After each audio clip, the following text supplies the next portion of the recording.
इस एपिसोड के आगाज में हम देखेंगे उस्मान एक जगह मौजूद था और कह रहा था, हमने नाइमान का तकब्बुर तबाह कर दिया और इसकी बहादुरी ले ली। लोगों ने देखा कि नाइमान शिकस्त खा गया, अब इनके हरकत में आने की देर है। तुर्गत कहता है कि मैं सोच रहा हूँ वो अगला कदम क्या उठाएंगे। सिपाही जानदार और करासी कबीले के करीब हैं, वो जरूर बदला लेना चाहेंगे। अब इनका जवाब खूनी जवाब होगा। जवाबन उस्मान कहता है, नहीं, अगर वो ऐसा करना चाहता तो वो उसी वक्त कर लेता जब सरदारान के सिपाही यहाँ पर थे, लेकिन वो हमें चाहता है, उसे जो उसकी नाफरमानी करते हैं, जो मजम्मत करते हैं। ओक्तम्बे कहते हैं, सरदार, हमने नाइमान की फौज को शिकस्त दे दी, अब इन सरजमीनों पर इसके पास पहली जैसी ताकत नहीं रही। ये सुनकर उस्मान कहता है, ओक्तम्बे, वो अपनी ताकत दोबारा हासिल करना चाहेगा, वो ओलफ के साथ मिलकर हम पर हमला करेगा, लेकिन जब तक उसे इस बात का यकीन नहीं होता कि वो जीत जाएगा, तब तक वो हमला नहीं करेगा। तुर्गत कहता है कि मैंने देखा है ओलफ के पास कम सिपाही हैं। उस्मान कहता है कि ओलफ कंताकोजिनेस का आदमी है, उसे लगता है वो निकोला की मिरास का इस्तेमाल करेगा, बादशाह इसकी तरफ फौज भेजेगा। ये सुनकर तुर्गत कहता है, तो एनागोल हासिल करना मुश्किल होगा। जवाबन उस्मान कहता है, अब यही वक्त है एनागोल हासिल करने का, हम किसी भी तरीके से इसे हासिल करेंगे, हमारे पास कोई दूसरा और रास्ता नहीं है, वरना नाइमान ओलफ के साथ मिल जाएगा। ये सुनकर ओक्तम कहता है, सरदार, लेकिन हम ये कैसे करेंगे। उस्मान कुछ सोचने लग जाता है।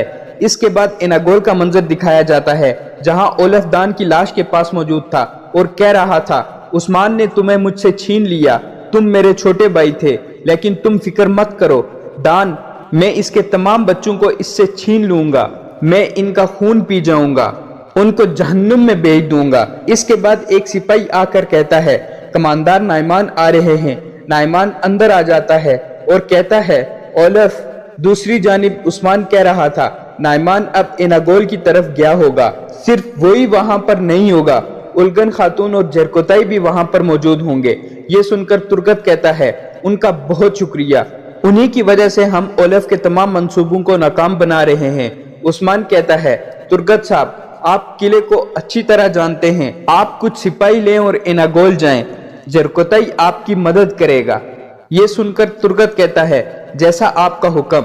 दूसरी तरफ पादरी जरकोताई के पास खत लाया था और जरकोताई वो खत पढ़ रहा था, जिसके बाद वो कहता है, वक्त आ चुका है, हम एनागोल को अपना घर बनाएंगे और वापस येनी शहर जाएंगे। ये सुनकर उल्गन खातून कहती है, क्या तुम सच कह रहे हो, हमारा वजीफा खत्म होने वाला है। जरकोताई कहता है, जी हाँ, बिल्कुल ऐसा ही है।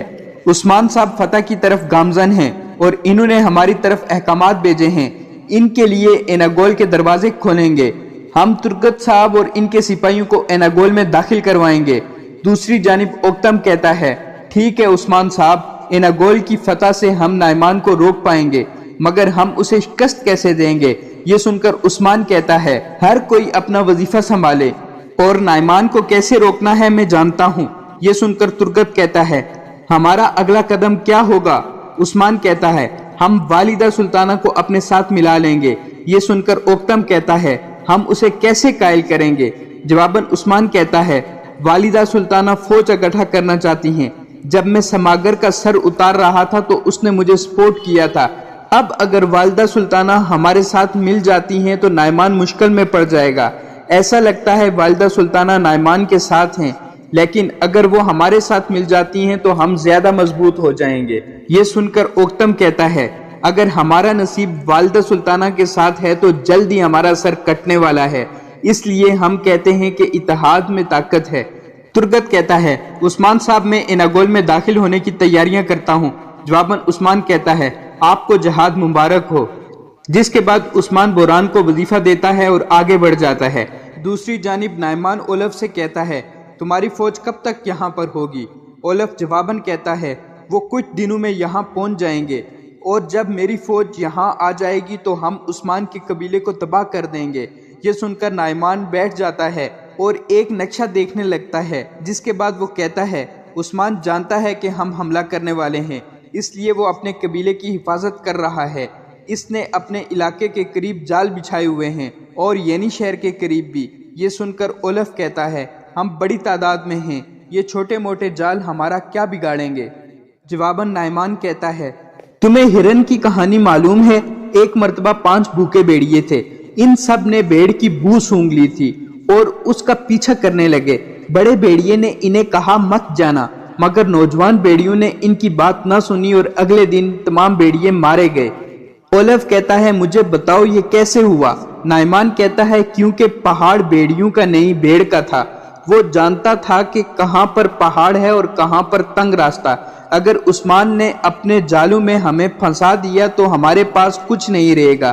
یہ سن کر فریق کہتی ہے کماندار اولف تو تم کیا مشورہ دیتے ہو؟ جواباً نائمان کہتا ہے عورتیں جب قید ہوتی ہیں تو خاموش ہوتی ہیں، جب آزاد ہوتی ہیں تو بہت زیادہ بولتی ہیں۔